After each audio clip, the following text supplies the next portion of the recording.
Ladies and gentlemen, George Clinton and the Parliament Funkadelic. And it came to pass that Dr. Funkenstein returned. Bow wow wow, yippee yo, yippee yay, bow wow, yippee yo, yippee yay. Oh yeah, that's George Clinton, the doctor of funk. And he had a cure for something that was wrong with the music world in the mid to late 70s. The world had the placebo syndrome. We're going to talk about that. I like to be educated, but I'm so frustrated. Hey guys, welcome back to the music channel. Thanks for checking out all the videos and stuff like that. Hey, this thing was crazy, man, back in the mid to late 70s. I was a kid at that time, and I know there was a group that came along that was doing some stuff that I had never seen before. You know, we had the rock scene going on, we had the disco scene. This is about the time that everybody was hating disco. It was being phased out. And George Clinton came along with his band, the Parliaments, and he was putting the Funkadelics with it to clean up a mess. He said the world had the placebo syndrome, which he was basically saying that the world was being fooled by music at the time. Everything was so sharp and cleaned up and making people feel like this was the solution to their problem. But he had one thing in his mind that the world didn't know. They just needed some funk. And we're going to talk about the song that he made that changed everything. We're talking about the days of Cernos devoid of funk. Hey man, you got to really know what you're talking about if you know anything about that. That was the thing back in those days. We're going to get into that and a few more things and that song that set it off. Y'all hang around to the end. One nation under a groove. So it's about to be one nation under a groove, getting down just for the funk of it. And it would happen in the late 1970s, in a musical landscape completely fractured by disco, rock, and soul. Here, one group came forward to announce the end of the musical war and the inauguration of a brand new nation. No, not a nation run by politicians, but a nation of hips, minds, and movement. Unified thoughts and inclusivity. A nation under one groove. So, we are going to dive deep into Funkadelic's 1978 masterpiece, One Nation Under a Groove. This song didn't just top the charts, it laid down a philosophical foundation for freedom, unity, and the power of the pocket. Most of all, this thing was just funky, y'all. I remember the pocket of that bass line like it was yesterday. So, let's get into the nitty-gritty. To understand this song, we first have to understand the genius of George Clinton and the incredible P-Funk machine. For years, the P-Funk Collective operated two main bands, Parliament and Funkadelic. Parliament kind of started in the 1950s or so from a sort of barbershop quartet that Clinton helped develop. Yeah, Clinton was a barber and used to style hair. That's wild. This group eventually became a flashy, horn-driven, more R&B side of the family. But when Funkadelic emerged from the stew pot, they were the raw, psychedelic, hard-rocking side, laying down masterpieces of weird, funky guitar madness with people like Eddie Hazel and others. This rock connection wasn't just stylistic, it was a cultural challenge. At a time when the music industry strictly segregated black music into R&B and soul categories, Funkadelic loudly claimed the rock and roll identity. Their use of heavy fuzz, distortion, and extended rock solos was a direct statement of where they understood the roots of rock and roll came from. And they were reclaiming that lineage.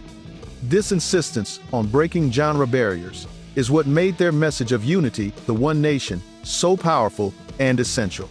When at night I hear a call, oh the Lord, I hear a call, she says. Yeah, in the mid-70s, Clinton's Parliament was waging a conceptual war. I am Sir Nose, devoid of funk. Man was fast becoming an endangered species, and Parliament had but one choice: to declare war. This was the era of that mothership connection and the battle against the placebo syndrome.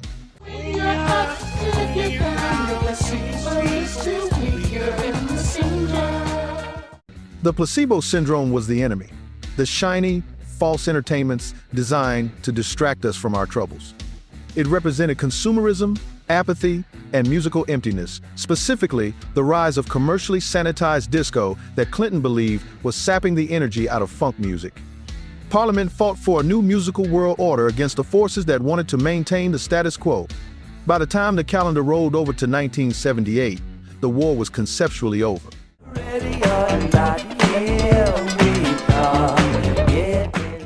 With the release of the album One Nation Under a Groove, Funkadelic stepped in to throw the inauguration for it all. Come on, y'all. If you're one nation, put your hands up there. Everybody. But here is the essential behind-the-scenes flavor. While they were preaching unity, the P-Funk empire, at the same time, was nearly collapsing under its own weight. George Clinton was dealing with financial chaos, label pressure, and rising lawsuits, and he was doing what no one was supposed to ever do. I figured the best way to keep the dream alive is to get as many deals as you could. One group, you have one chance to make it. Two groups, you got two chances. He had Parliament on Casablanca Records and Funkadelic on Warner Bros. Two different labels, two different contracts, and two different legal definitions of what the band even was. Money was thin and personnel turnover was high. Band members claimed he was cheating them out of money. But instead of breaking, Clinton turned the chaos into a message. This new song wouldn't just be for the people, it could also be a stability pact for the band trying desperately to hold itself together. He got the idea for the title for this soon-to-be hit record when two young girls approached his car after a gig in Washington, D.C. They told him the show was the best they had ever seen, saying it was like One Nation Under a Groove. A light bulb went off in his head. Clinton had found the theme for a new anthem.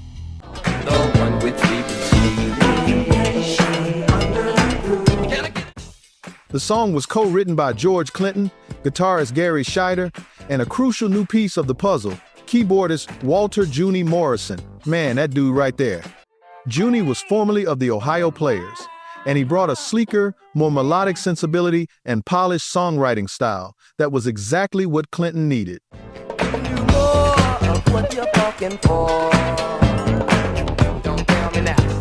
The result was a smash hit. One Nation was released in September 1978, and the album was Funkadelic's biggest commercial success, even going platinum. The single version dominated the charts. It topped the Billboard Soul chart for an incredible 6 weeks, the longest run for any #1 single that year. It even crossed over globally, peaking at number 9 on the UK singles chart in January 1979. This success proved the central thesis. The nation was ready to groove. Now, let's get into the musical DNA of this song. It's kind of broken down into 4 main parts, or kind of movements, musically. So I can't get around it, so low you can't get under it. A jazzy but funky back and forth, and then the groove changes to these chord progressions. Here's a chance to dance our way out of our constriction. You hear that in a lot of hip-hop and pop records. And then a whole new bed and chords come in under the chorus vocals. One nation under a groove, getting down just for the funk of it. This kind of vamps on that A minor chord. But my favorite is where they kind of go into a haunting, what I call a church monk or spiritual kind of progression you hear right here. Da, da, da, da, da, da, da, da, da. Now you would never think that could fit into a funk song, but it did. The power isn't just in the chords, it's in the way the parts interlock. That combination that you hear throughout the track, that pocket, along with a danceable tempo of around 120 beats per minute, that thing is irresistible and makes you want to bob your head or dance. Put your hands together. One nation under a groove. Can I get it on my good foot? Keep it right there. The P-Funk Machine was a collective effort. The track featured layers of rhythmic genius, Bernie Worrell and Junie Morrison on synths and keys. The groove feels eternal because it never truly lands, adds chords with just enough unresolved tension to make your ears constantly chase the resolution that never fully comes. Then there is a rotation of legendary bassists who get credit on this song, laying down a repetitive, syncopated lick that serves as the song's anchor. But what you actually hear is mostly the synth bass played on keys. It's simple, but it drives everything forward, forcing your feet to follow. You have Gary Scheider and Mike Hampton's guitar work, Each play different tight rhythmic licks that contrast beautifully with the laid-back beat. Funkadelic employs a cement truck full of percussion, such as faint cowbells, weird sound effects, and quicker drums that make that owl hooting sound. The result is a sound that's both intricate and effortlessly grooving. The stuff they did just makes you dance. But to the nation of funk, the thesis is the nation is built on the groove. Here's a chance to dance our way. You need to take a look at all the words to the song and ingest what George Clinton was telling us. It's deep. You might miss the real point if you get too wrapped up in the funk of the tune you are listening to. This song transcends the wax it was printed on. One Nation Under a Groove is Funkadelic's own Star-Spangled Banner. In 1978, dance floors were one of the few places where people's joy, bodies, and creativity could exist without asking permission. This was not a frivolous party song, it was a manifesto, fighting the placebo syndrome by simply moving your feet and getting down. The Nation of the Groove is a community for anyone who wants it. Sometimes the most revolutionary thing you can do is refuse to let anybody tell you how to move or groove. Yeah, man, that's a big thing and a big story.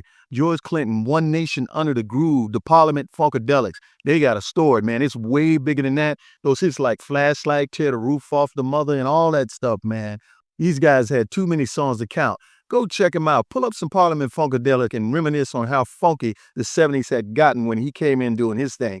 Oh yeah, James Brown always did his thing and had it funky, but disco kind of phased a lot of people out for a minute. The rock and roll community, it was mad as heck, man. Everybody was fighting back. And he brought it all together with One Nation Under Groove. Man, that thing was funky. It was something to dance to, but it had those roots of funk that were missing out of music. That forward to the floor thing, it was dead, man, and never came back. Music changed a little bit, but that disco stuff and that disco ball, it was pretty much done. Hey guys, I hope you appreciate that kind of story, and I'll see you next time on a Music Mindset Channel.